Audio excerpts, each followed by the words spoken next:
तो hello friends, welcome back to my channel. तो friend, I hope आपको इससे पहले वाला लेक्चर समझ में आया होगा। उसमें जो भी चीज़ें डिस्क्राइब की गई हैं वो चीज़ें आपको समझ में आई होंगी। और बात करते हैं इंजीनियरिंग फिजिक्स के सॉल्यूशन के बारे में। तो मैंने ये टॉपिक आपको डिस्क्राइब किया था, ये टॉपिक को आपको कवर अप करना है।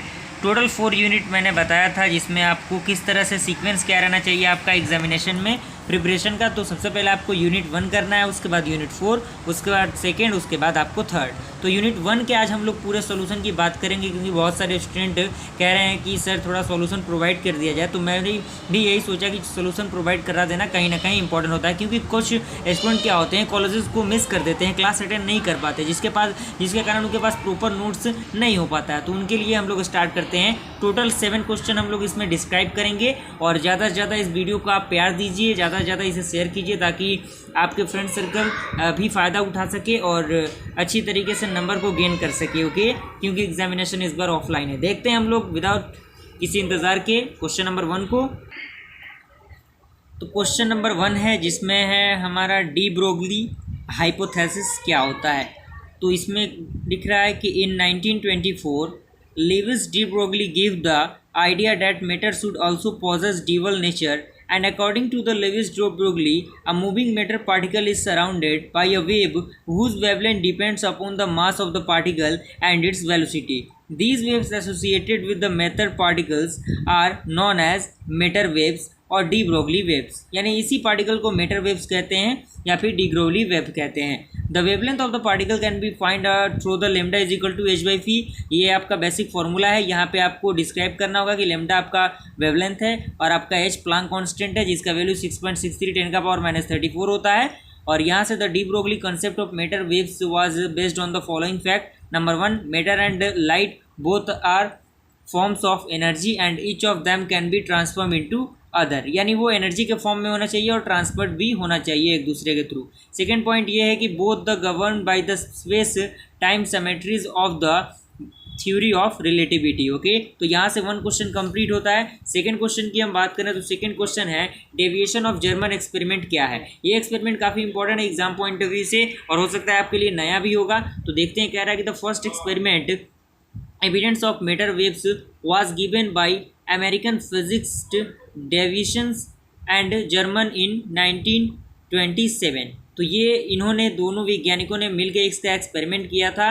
कब? 1927 में। ये इसका बेसिक सा फिगर है, देख सकते हैं आप ये फिगर को, क्योंकि एग्जामिनेशन में अगर फिगर आप बना देते हैं तो मैक्सिमम नंबर फिगर के थ्रू ही आपको मिल जाते हैं। तो फिगर को आपको मिस नहीं करना है, फिगर को आप सही तरीके से कैप्चर करने की कोशिश कीजिएगा। और उसके पूरे प्रोसेस की हम बात करें तो उसमें क्या है, कह रहा है the apparatus consists of electron gun G, where electron are produced and obtained in a fine pencil of electronic beam of known as velocity. The electron gun consists of tungsten filament F heated to dull red so that electron are emitted due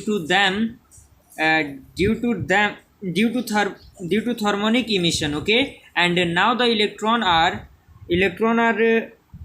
accelerate in the electric field known as potential difference, and after this electron are collimated by the suitable slide obtained in a fine beam. The beam of electrons directed to the fall on the laser। तो अगर मैं थोड़ा सा पढ़ता गया तो video काफ़ी लंबा हो जाएगा। तो पढ़ने से ज़्यादा अगर आप इन चीज़ों को सही तरीके से लिखते हैं तो आपको चीज़ें समझ में आ जाएंगी। कोई भास्ट चीज़ है नहीं, बस इन्हीं क्वेश्चन को आपको याद कर लेना है। तो मैं बस चीज़ें थोड़ा बहुत डिस्क्राइब करके स्क्रॉल डाउन करते जाऊँगा। ये इसमें ये आपको टोटल 3 फिगर बनाने होंगे, एक फिगर पहले और ये 2 फिगर। ओके, उसके बाद थर्ड है आपका ग्रुप वेलोसिटी, फेज वेलोसिटी। इसका डिफरेंस आपको बताना है। इसका आपको जो डेफिनेशन होता है वो याद करना ज़रूरी होता है, मैंने चैनल पर भी कराया हुआ है। तो एक बार और इसको रिकॉल कर देते हैं। तो ये आपका ग्रुप वेलोसिटी हो गया, ये आपका फेज वेलोसिटी होगा। V g is equal to d omega divided by d k and v p is equal to omega divided by k. Omega का वैल्यू, के का वैल्यू पुट करेंगे तो ये आपका आ जाएगा। ओके, तो फ्रेंड आपका 4 नंबर टॉपिक है वो आपका हाइजेनबर्ग अनसर्टेनिटी प्रिंसिपल है। ये काफ़ी इंपॉर्टेंट है, आपने बहुत से क्लासेस में भी इसको पढ़ा होगा, 12th में भी, 11th में भी, 9 में भी आप लोगों ने थोड़ा बहुत डिस्क्राइब इसको समझा होगा। तो ये बस वही कॉन्सेप्ट है, इसी कॉन्सेप्ट पर आधारित है। तो इन 1927 Heisenberg proposed a very interesting principle which is direct consequence of dual nature of matter known as uncertainty principle, and according to Heisenberg uncertainty principle it is impossible to specify precisely and simultaneously the value of both members of particular pairs of physical members that describe the behavior of an atomic system. The product of uncertainty in the position and the momentum is always greater than equal to the h/4 pi, जहाँ पे आपका h क्या है, Planck constant है। तो ये आपका mathematically description है, और यहाँ से आपका del x uncertainty in position है, डेल पी आपका अनसर्टेनिटी इन मोमेंटम है। उसके बाद 5 नंबर टॉपिक आपका है कॉम्पटन इफेक्ट, जो कि काफ़ी इंपॉर्टेंट है। ये भी आपको इसको मिस नहीं करना, यानी टोटल जो 7 है ना, उसी को बस आपको सही तरीके से डिस्क्राइब कर लेना है। यानी अगर आपको अच्छा स्कोर करना है तो इन टॉपिक्स को तो करना ही करना होगा। तो ये आप कॉम्पटन इफेक्ट है, इसमें कुछ डिस्क्राइब किया गया, डिस्क्रिप्शन है, ये आप इसे लिख लीजिएगा, कोई इसमें बड़ी चीज़ नहीं है। और इसका फिगर आप लोग को मिस नहीं करना है, क्योंकि फिगर से ही फिजिक्स में नंबर क्या काफ़ी ज़्यादा गेन होता है। तो ये आपका इंसिडेंट फोटोन हो गया, ये आपका एनर्जी हो गया इचम्यू के, ये आपका रिकॉइल इलेक्ट्रॉन हो गया, ये आपका पास्ट हो गया, ये आपका एनर्जी एचम्यू हो गया। ओके, तो फ्रेंड ये क्वेश्चन नंबर 6 है। जो आपका टॉपिक है वो है आपका वेव फंक्शन। वेव फंक्शन आपका क्या है, तो वेव फंक्शन कह रहा है according to de Broglie concept of matter waves wave every moving particle of matter is associated with a wave, and Expandier introduced a mathematical function represented by psi. ये आपका साई का सिंबल है, which is a variable quantity associated with a moving particle and it is complex function of the space coordinate of the particle and term psi is called a wave function. यानी psi को ही wave function कहते हैं। और in analogy with optical the differential equation of the wave function particle can be consist. ये आपका return इस तरह से, इसका ये जो डायग्राम, ये जो बेसिक फार्मूला आप कह सकते हैं वेव फंक्शन का, ये आपका फार्मूला हो गया। लास्ट टॉपिक हमारा है आपका वो है स्क्रॉडिंग्स टाइम इंडिपेंडेंट वेव फंक्शन, और एक आपका है टाइम इंडिपेंडेंट है, एक आपका टाइम डिपेंडेंट है। तो इसको आपको देख लेना, ये आपका टाइम इंडिपेंडेंट का है। तो इसमें matter waves travelling in the positive x axis direction with angular velocity omega and the wave function के कैन बी रिप्रेजेंटेड एट, इसे हम लोग लिख सकते हैं साई एक्स कमा टी इज इक्वल टू ए ई का पावर माइनस आई ओमेगा टी माइनस के एक्स। ये आपका इक्वेशन 1 हो गया। इसको हमें डिफ्रेंशिएट करना होगा स्पेस के रिस्पेक्ट में, तो एक्स के रिस्पेक्ट में हम लोग इसे डिफ्रेंशिएट करेंगे तो ये टर्म आएगा, and second order derivative again find करेंगे तो हम लोग, तो ये आपका ये डेरिवेटिव हो जाएगा। क्योंकि हम फॉर्मूला जानते हैं के इज इक्वल टू 2 लेमडा होता है, तो lambda is equal to h by m भी होता है पी के टर्म में।